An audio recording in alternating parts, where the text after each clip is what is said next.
Hello दोस्तों, welcome to my YouTube channel. सामने आपको ये पेड़ों के झुरमुट दिख रहे होंगे।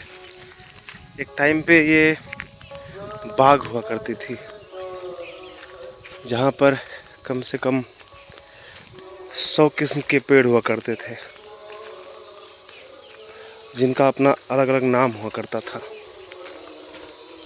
लेकिन आज ये सब बस एक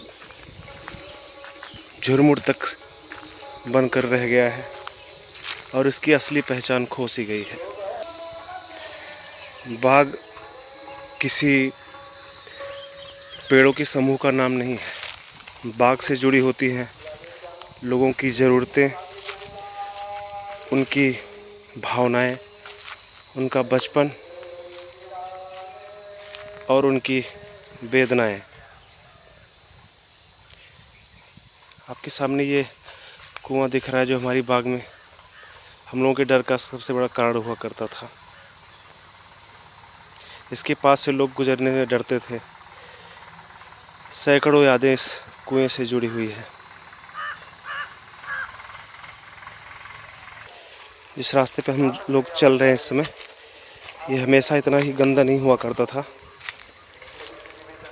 और ये रहे बाग में मौजूद, शायद घृत कुमारी कहते हैं इसको। ये घृत कुमारी का जो पौधा होता है, ये कई बीमारियों में काम आता है और कुछ लोग शायद बालों के लिए भी इसका यूज करते हैं। ये बाग में बाड़ की तरह इस्तेमाल की गई थी हमारे बाग में। ये 70-80 साल पुराना बाग है,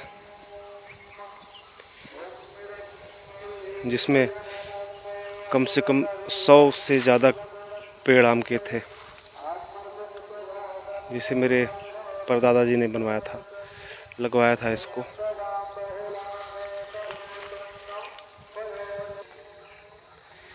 ठीक कुएं के बगल मौजूद ये जो बबूल का पेड़ आपको दिखाई दे रहा है, इस पे कभी कभी तोते रहा करते थे, जिन्हें उस टाइम पे लोग निकाल के पाला करते थे। बस आज अब ये सूखने के साथ ही अब एक कहानी बन के रह गया। बाग का ये जो हिस्सा आप देख पा रहे हैं, ये मुझे हमेशा से ही पसंद रहा।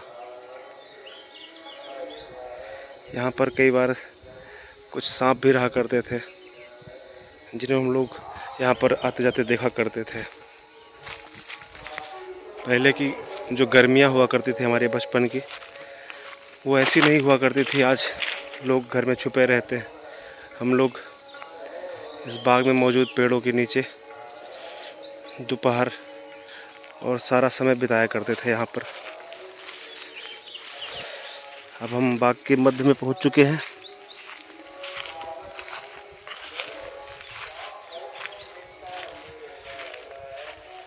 ये नीम का पेड़ तब पतला सा हुआ करता था, और ये पेड़ आछी का पेड़, जिससे हम लोग बहुत पहले बैट बनाया करते थे। इसके साथ ही इसी बाग में तब इतनी सफाई हुआ करती थी कि हम लोग यहाँ पे आराम से क्रिकेट खेल सकते थे, भरी दोपहरी में भी। और हमारे बाग में मौजूद ये बहुत पुराना पेड़ इमली का, और एकमात्र पेड़।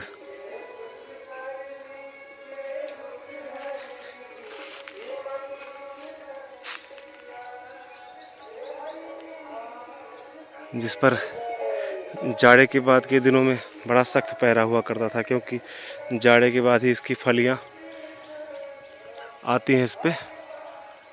तो उस वक्त हम लोग देखा करते थे कि कौन तोड़ रहा है, कौन नहीं तोड़ रहा है, लेकिन लोग तोड़ के ले ही जाया करते थे।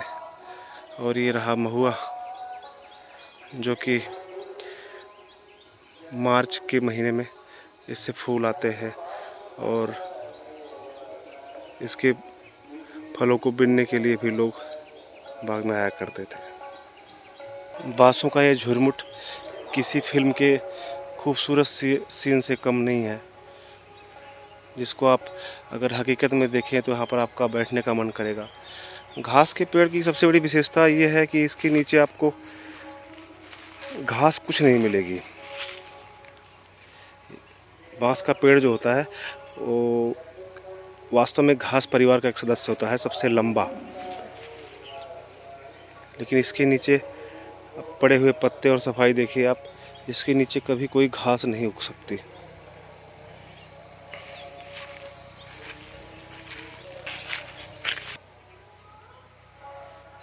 मेरे हिस्से के आमों की ये जो बाग है, इसका आखिरी पेड़ ये आपको दिख रहा होगा, जो पूर्णतः सूख चुका है। इसका भी कुछ नाम हुआ करता था।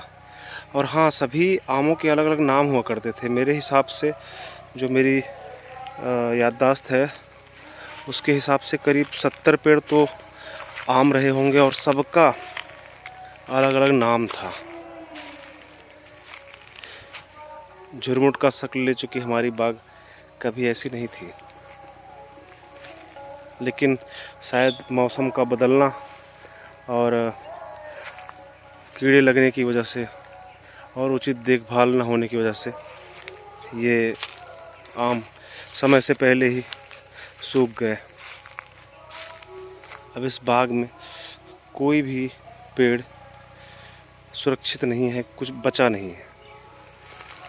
और झुरमुट में आपको ये पेड़ जो दिख रहा है, ये है जामुन का पेड़। बहुत ही स्वादिष्ट और मीठे जामुन हुआ करते थे इसके।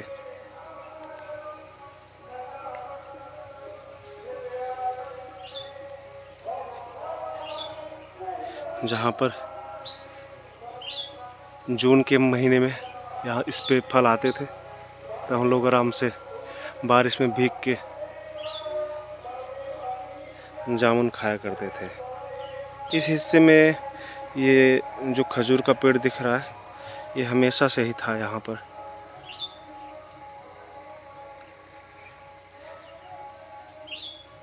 और ये बांस के झुरमुट भी बहुत पुराने हैं। इसके आगे एक कुआं भी है जो कि सूखा रहता है और निष्प्रयोज्य ही है। बाग की चर्चा हो और इस जो बड़ी सी बेर होती थी इसकी चर्चा ना करें तो ये वृत्तांत ही अधूरा रह जाएगा। ये साथ में पड़ी हुई दो पेड़ देख रहे हैं आप, वो जो पेड़ है वो बेर का हुआ करता था। इस पे बहुत बड़े बड़े बेर आया करते थे, जिसको महाशिवरात्रि के दिन ही लोग खा लिया करते थे। और ये नीम इसके साथ ही लगी हुई थी, जो बाद में किसी आंधी में टूट के गिर गई।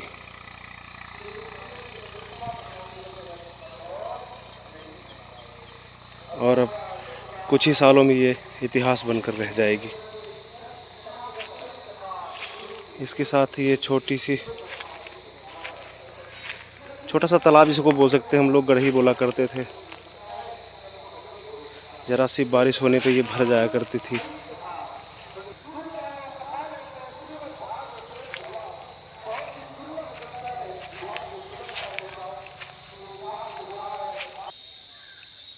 आज ज़मीन पर लेटा हुआ और ये सूखा सा पेड़ कभी बहुत ही विशालकाय वृक्ष हुआ करता था।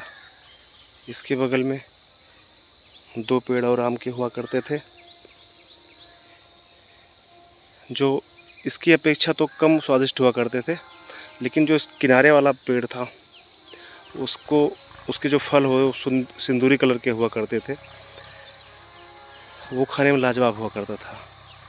इस पेड़ का नाम था करीवा या काला। इसके जो आम हुआ करते थे वो हमेशा से ही, चाहे वो कच्चा हो या पक्का हो, वो हमेशा काले ही रहते थे। इसलिए इसका नाम करीवा आम या काला आम ही कहते थे हम लोग इसको।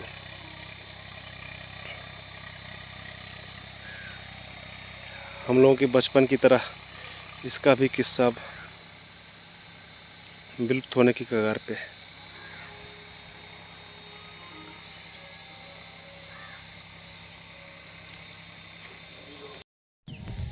झुरमुट में छुपा हुआ ये आम का पेड़ हमेशा से ऐसा नहीं हुआ करता था। इसमें जड़ से 5 हिस्से निकले हुए थे, जिसको 5 डाल कह सकते हैं आप। उस पे हम लोग छुपन छुपाई और पेड़ पत्ते जैसे खेल खेला करते थे।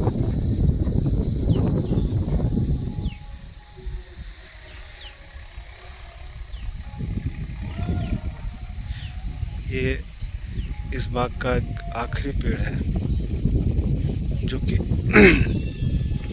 अब आखिरी सांसें ले रहा है।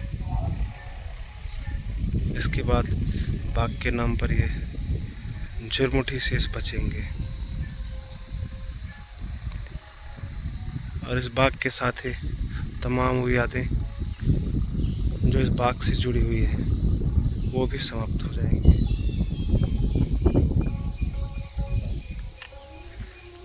हमारे खेतों और बाग का ये हिस्सा अक्सर निष्प्रयोज ही रहता था, क्योंकि इसमें एक दो बांस की कोठियाँ और कुछ जलाऊ लकड़ियों के पेड़ थे, इसमें बबूल भी थे और बेल का भी पेड़ था। लेकिन अब ये सब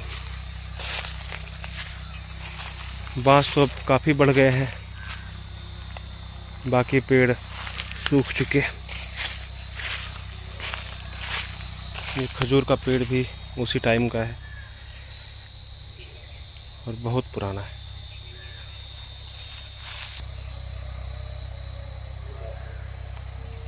शायद पेड़ों के ही समय का पता नहीं चलता हमको, लेकिन ये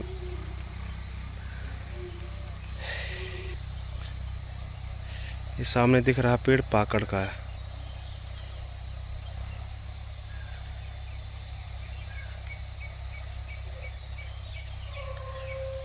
ये भी बहुत पुराना पेड़ है हमारे बाग का, शायद आमों के जितना ही इसकी उम्र रही होगी।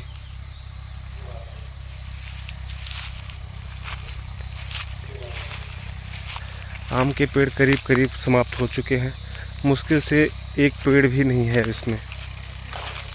अब ये झुरमुट की शक्ल ले चुकी है, जिसमें जंगली जानवर और कभी कभी तो